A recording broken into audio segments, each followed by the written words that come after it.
Hello everyone, welcome back to my channel. आज फेरि म तपाईहरु सामु पिरो मिठो गिलो चटपटेको रेसिपी लिएर आएकी छु। सबैभन्दा पहिला कराईमा तेल राखेर तेल ताते पछाडि पापडलाई तार्ने।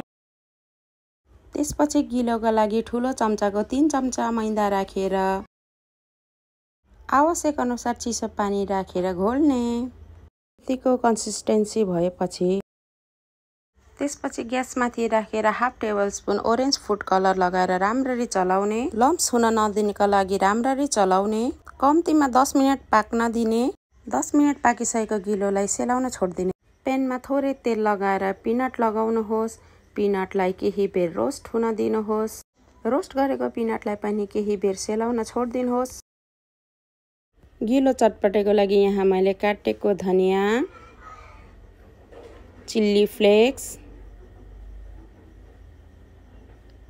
टमाटर, प्याज, काटेको बन्दाकोपी,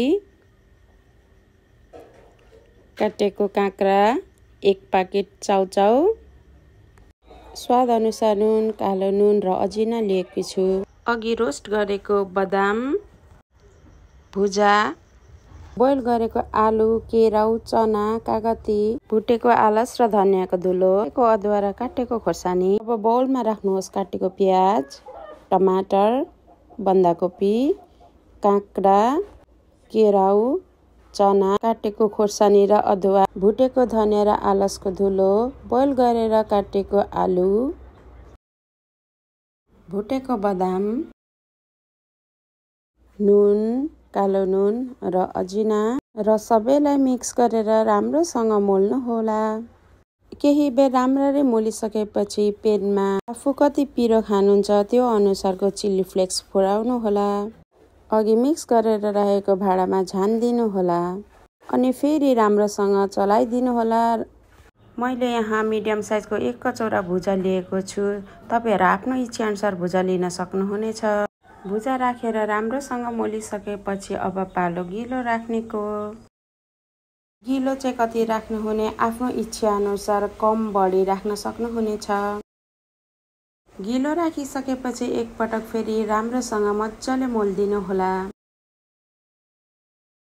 त्यसपछाडि चाउचाउ राख्नुहोस्। चाउचाउले गिलो चटपटेलाई क्रन्चीनेस दिन मद्दत गर्छ। त्यसपछाडि पापड, स्वाद अनुसार कागती, धनिया, त्यसपछाडि राम्रोसँग मोल्दिनुहोस्। अब भएन त हाम्रो हेर्दै खाउँ लाग्ने पिरो मिठो गिलो चटपटे।